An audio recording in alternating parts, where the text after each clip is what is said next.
a veces parecen como si fueran factura, pero factura en tanto tú como comunicador, como periodista, sobre todo los reporteros, que somos una especie como contadores, ¿verdad? Después de ser testigos de las historias cotidianas. Eso es lo que es el periodista, contar, reflexionar las historias que vemos todos los días, siempre en la esperanza de ver de alguna manera que muchas de esas historias puedan ser superadas. Y quiero referirme a lo que ocurrió el pasado fin de semana.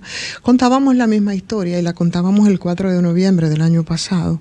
Ahora la historia ha sido superada en términos de la tragedia, más personas muertas en este caso. Muchas razones empiezan a repartirse las culpas, a hacer reflexiones en torno a esto, pero bueno, nuestro compañero Ricardo hablaba sobre un tema, sobre un punto, y escribía, mi querido Federico, también su columna, les invito, en el Listín Diario, cuando el denominador común, y estoy totalmente de acuerdo, señores, pensamos en todo, en medio de todo esto, menos en el calentamiento global, que es lo que está pasando y cómo ciertamente estos fenómenos nos los está cobrando ese conocido calentamiento global que intensifica las lluvias y hace más frecuentes las inundaciones porque hay incremento de la humedad del aire, de las mareas elevadas y todos esos tecnicismos que los expertos nos cuentan, ¿no? Entonces, todo eso es producto precisamente de ese problema y nosotros aquí como país, que somos una isla, estamos bastante expuestos. Y además de ser una isla y nuestra posición geográfica, tenemos también otras limitaciones respecto a esto. Entonces, ¿qué es lo que hacen los gobiernos respecto a todo esto? Muy poco para reducir las vulnerabilidades en las que nosotros nos encontramos.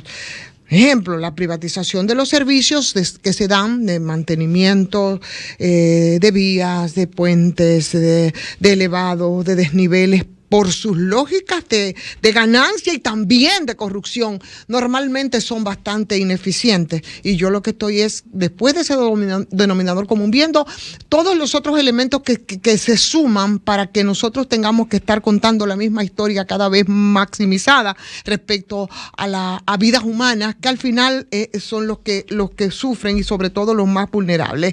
Entonces, esas ineficiencias que ameritan mejorías de los sistemas de drenaje pluvial, de las principales avenidas de las ciudades aquí en nuestro país es inexistente, pero igual ocurre con el tema de la planificación, por ejemplo, de las viviendas seguras.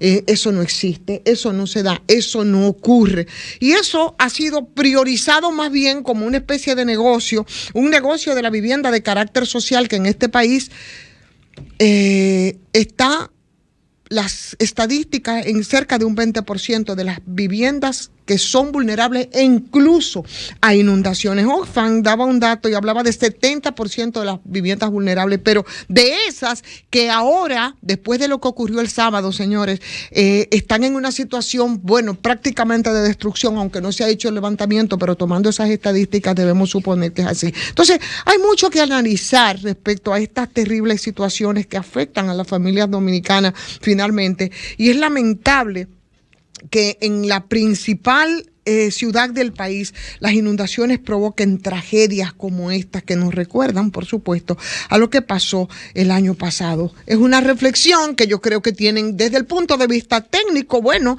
habrá que dar explicaciones, la inversión de los gobiernos, me quiero referir a los gobiernos respecto al mantenimiento de las obras públicas, y sugiero y se me ocurre una pregunta. ¿La inversión y el mantenimiento podría evitar quizás hechos lamentables como los ocurridos en la 27 de febrero y que cobró la vida de 9 personas? La cantidad en todo en el fin de semana, bueno, dicen algunos diarios como Diario Libre que son 30. Oficialmente el COE habla de 21.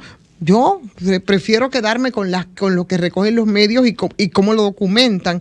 Pero hay tantos aspectos técnicos de la ingeniería que precisan considerar tantos factores, señores, como la necesidad, por ejemplo, de un sistema de transporte colectivo que haga necesario el desplazamiento individual de los vehículos privados, el transporte, que yo creo que es una de las áreas donde mejor se observa la individualización de las soluciones a los problemas colectivos.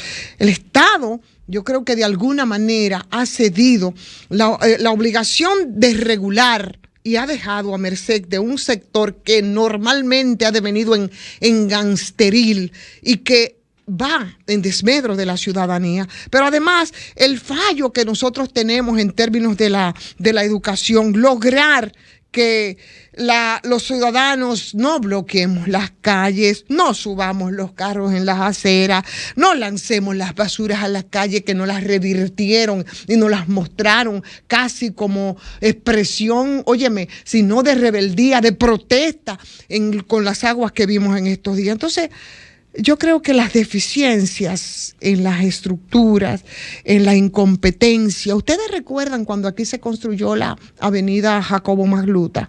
Señores, colapsó y fue construida 3 veces. 3 veces la Jacobo Magluta. Y lo mismo ha ocurrido con esto, según las denuncias, que ha colapsado, o no, sin llegar a este colapso, las advertencias que se han hecho.